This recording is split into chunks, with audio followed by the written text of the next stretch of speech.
السلام عليكم ورحمة الله وبركاته.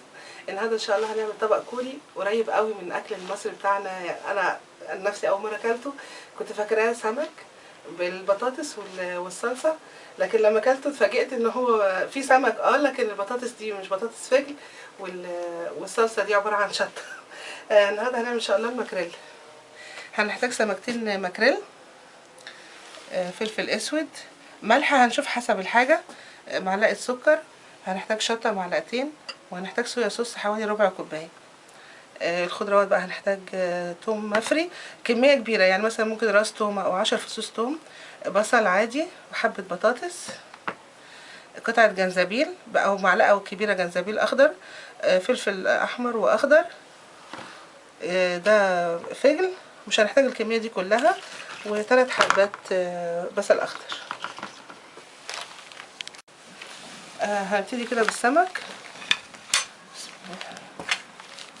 هنجيب السمك ده متنضف من جوه، هنقطع الراس نتخلص منها ما نستعملهاش.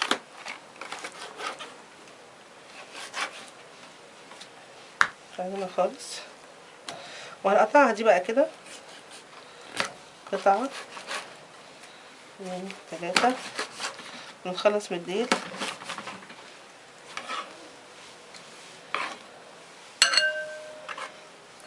السمكة التانية نحاول نخلص من الزعانف برضو، احنا بنخلص من الراس.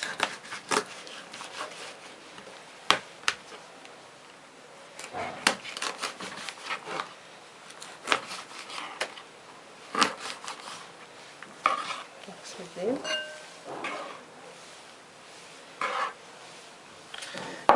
عشان نتخلص من اي ريحة للسمك، او بالذات السمك ده بيبقى الماكريل اللي بيبقى ليه ريحة مميزة كده. دي معلقة خل، دي خل رز او ممكن خل عادي، ونحط له شوية فلفل اسود، رشة فلفل اسود، ونتبله بقى كده فيها، ونسيبها لحد ما نجهز باقي المكونات. ممكن لو مش عايزين نحط خل نحطه في شوية مية مع ملح، كوبايتين مية ومعلقة كبيرة ملح، ونسيبه فيها لحد ما نخلص بقية التتبيلة بتاعتنا. هنجيب بقى الحاجة اللي هنعمل فيها اللي هنطبخ فيها، نحطها. يعني نحتاج نص الكمية دي، وممكن نستغنى عن الفجل خالص ونعمله بالبطاطس بس هي الطريقة الأصلية بالفجل. إذا مفيش فجل متوفر أبيض من ده، زي ما قلنا ممكن نجيب الفجل بتاع السلطة الأحمر ونقطعه ونحطه، بيديني نفس الطعم بالظبط. وثقافة جديدة ان احنا نبتدي نستعمل الفجل وندخله في المطبخ بتاعنا. احنا غالبا مش بنستعمل الفجل كتير يعني. دي هنقطعها بس نصين،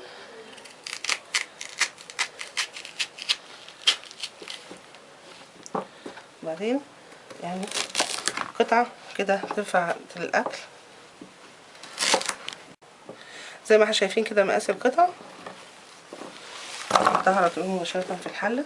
اللي يحب يزود الفجل كمية الفجل يزود، مفيش مشكلة، بس انا عشان هحط بطاطس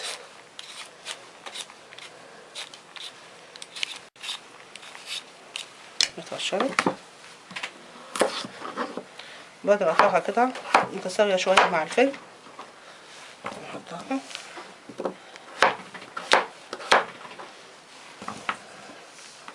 البصل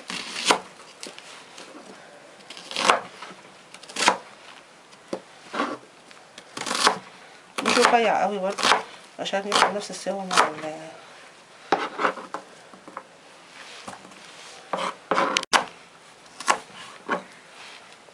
نحط البصل. طريقته سهلة جدا، كلها خضروات وحاجات مفيدة. الجنزبيل ده بيخلي ريحته حلوة جدا، وبيشيل اي ريحة مميزة للسمك. بنحاول احنا نستعمل جنزبيل اخضر، نخلص اي حاجة غامقة فيها. ممكن ان احنا نستعمل نصها بس كده،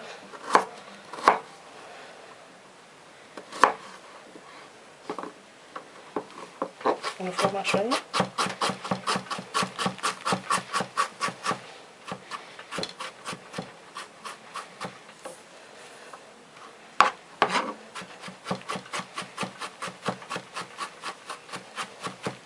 مش عايزاها انعم من كده، كده حلو قوي.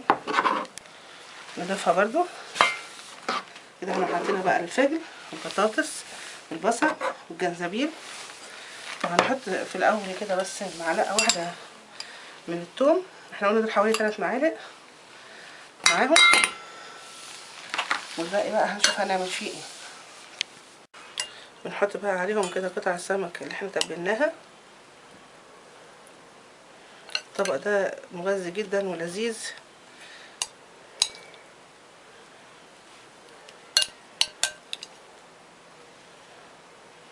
طبعا غسلهم في الاول كويس قوي ونضاف جدا.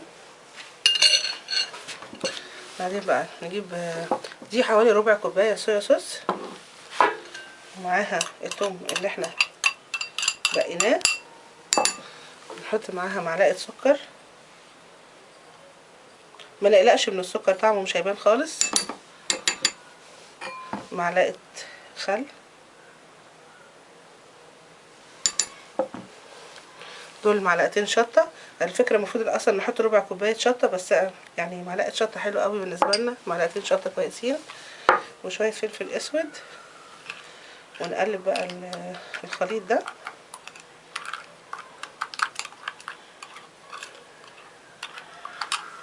نحط على النار. بسم الله الرحمن الرحيم. ونحاول نوزعه كده فوق السمك.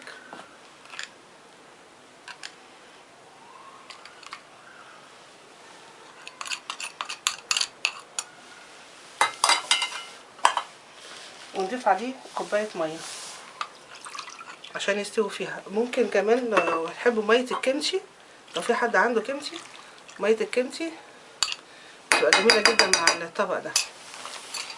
هنسيبه بقى يغلي مع بعضه. هنسيبه بقى حوالي 20-25 دقيقه. في الوقت ده هنقطع الفلفل، والفلفل ده يعني اختياري، ممكن ان احنا ما نحطوش لو احنا يعني مش بنحب قوي الفلفل الحراق، بس هي اكله سبايسي وبيمشي معاها قوي. وممكن برضو نستعمل فلفل اخضر بس او احمر بس لو مش متوفر يعني.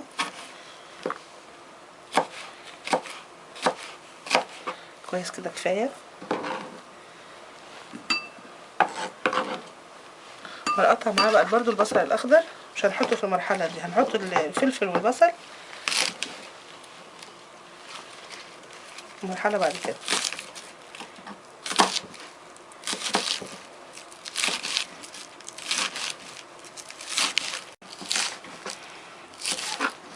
نقطعهم كده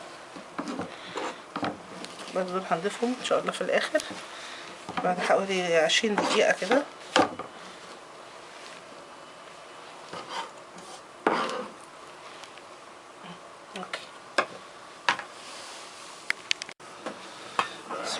زي ما احنا شايفين كده، كوبايه الميه والخضار. نبتدي بقى كل فتره نزق كده ونسقي السمك، بس ما نحاولش نقلبها علشان السمك ما يتقطعش والخضار كمان يفضل سليم زي ما هو.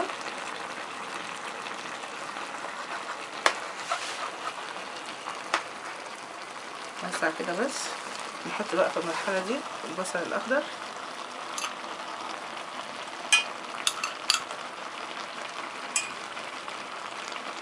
نخليه كده على نار برضو متوسطه لمده 10 دقايق كمان. نسيب على 10 دقايق كده. اول ما نحط البطاطس استوت، قطعه الفجل استوت. مش قادره اقول لكم الريحه، مش ريحه السمك بقى اللي احنا متعودين عليها، دي ريحه الجنزبيل والثوم والبصل الاخضر. يعني ما عندكوش فكره الريحه حلوه قد ايه. بسم الله الرحمن الرحيم. كده بقى نغرفه.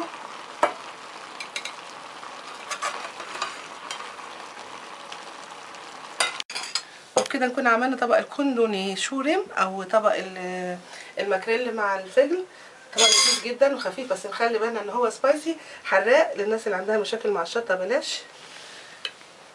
ريحه الثوم والجنزبيل والحاجات دي تحفه. وناخد حته بطاطس كمان. الطبق ده بيتقدم طبق جانبي، ممكن لوحده، ممكن ناكله كمان مع الرز. ونخلي بالنا بقى ان احنا واحنا بنسويه ما شلناش الشوك كويس. الفجل اهم حاجه عندي. طبعا طالما الفجل لما بتتقطع يبقى خلاص مستوي. بسم الله.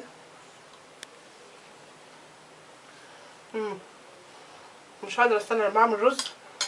يا رب يعجبكم. انا غادة ياسين، السلام عليكم ورحمة الله وبركاته.